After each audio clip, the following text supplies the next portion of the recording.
Au nom du Père et du Fils et du Saint-Esprit, ainsi soit-il, mes frères.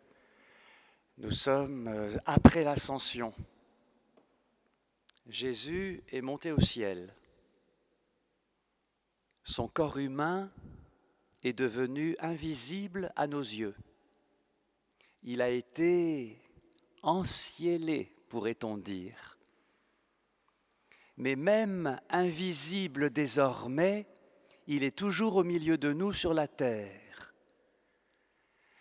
Avec nous jusqu'à la fin du monde, comme il le dit dans l'Évangile selon saint Matthieu, avec nous, mais sous une autre forme.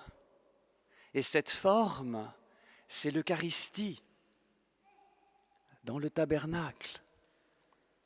Et l'Eucharistie, elle est la nourriture de l'Église qui est le corps mystique du Christ, nous dit saint Paul.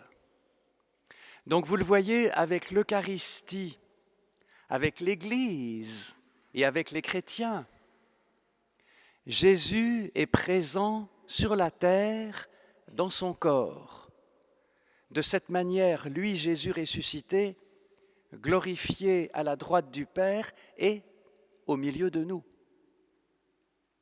Le ciel est sur la terre, dans nos tabernacles et dans nos cœurs, dans la vie de l'Église et dans nos actes de foi, d'espérance et de charité. Tout cela, c'est l'œuvre de Dieu. Plus précisément, c'est l'œuvre de l'Esprit Saint qui nous unit au Christ dans le baptême. L'Esprit Saint qui nous donne le Christ en nourriture dans l'Eucharistie. L'Esprit Saint qui fait de nous le corps mystique du Christ, son Église qui est aussi son épouse. Tout cela, c'est l'œuvre de l'Esprit Saint que le Christ nous envoie. Eh bien, cette œuvre de l'Esprit Saint, que sont le baptême, l'Eucharistie, l'Église, l'Esprit Saint vient la défendre. Je vous enverrai un défenseur. Pourquoi la défendre? Pourquoi l'Esprit Saint, dans la bouche du Christ, est-il notre défenseur? Parce que le Christ, notre chef et notre Seigneur, a été crucifié pour blasphème et pour trouble à l'ordre public. Et avant d'être arrêté le soir du jeudi saint, il a prévenu ses disciples qu'ils suivront eux aussi le même chemin de douleur que lui. C'est ce qu'il dit dans l'Évangile que nous venons d'entendre. On vous exclura des assemblées. Bien plus, l'heure vient où tous ceux qui vous tueront s'imagineront qu'ils rendent un culte à Dieu. Dans les versets qui précèdent immédiatement l'Évangile d'aujourd'hui, Jésus parle à cœur ouvert de la haine que le monde aura contre ses disciples. Pourquoi ? Parce que ces disciples qu'il aura choisis et tirés du monde n'appartiendront plus au monde, comme lui-même n'est pas du monde. Le monde les haïra. Parce que le monde n'aime pas ceux qui ne lui ressemblent pas. Le monde n'aime que ceux qui lui ressemblent, qui pensent comme lui et qui lui appartiennent. Or, les chrétiens n'appartiennent pas au monde. Et cela peut leur coûter très cher. Vous le savez, le christianisme est la religion la plus persécutée, ouvertement, ici ou là, en Afrique et en Orient, ou insidieusement et sournoisement, dans des pays occidentaux. Parce que les chrétiens spirituellement vivants, chez eux, il y a le défenseur, l'Esprit Saint, qui les aide à rester fidèles à leur baptême et au sens de l'Église, malgré les scandales internes à l'institution et malgré le rouleau compresseur des séductions mondaines.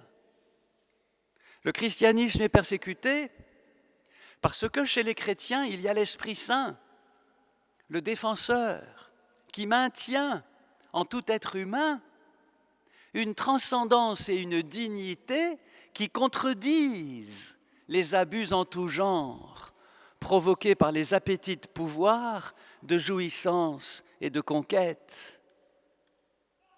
À cause de cet Esprit Saint, à cause de ce défenseur, il y a une vérité chrétienne sur Dieu et sur l'homme qui conteste l'esprit du monde et qui lui résiste.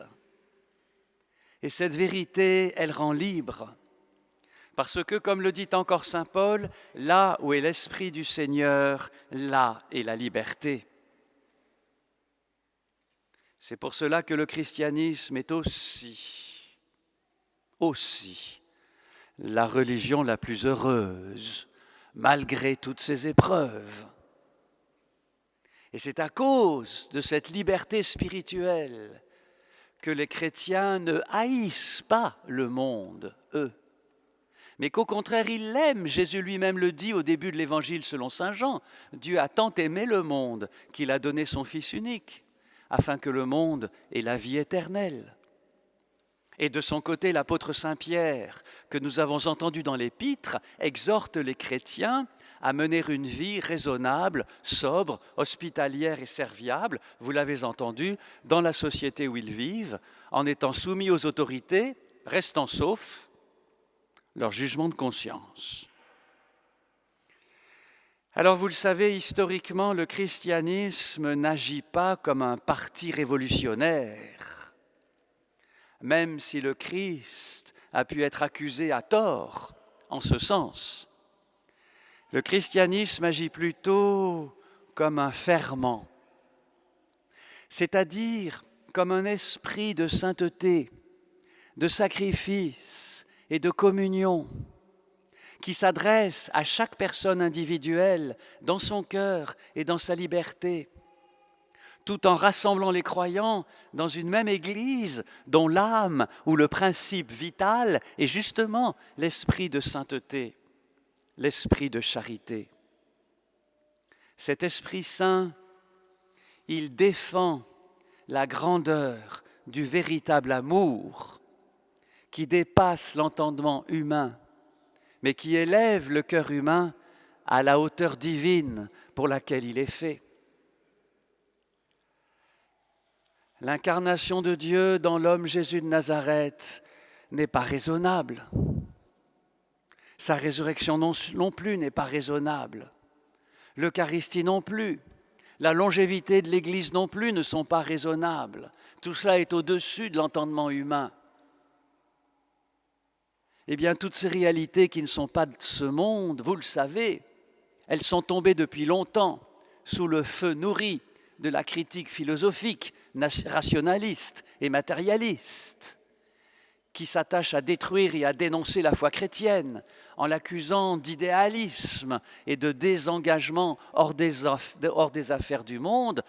Mais l'Esprit Saint, il est là pour défendre l'engagement chrétien au cœur du monde. Et même, faut-il le préciser, au cœur de l'institution ecclésiale.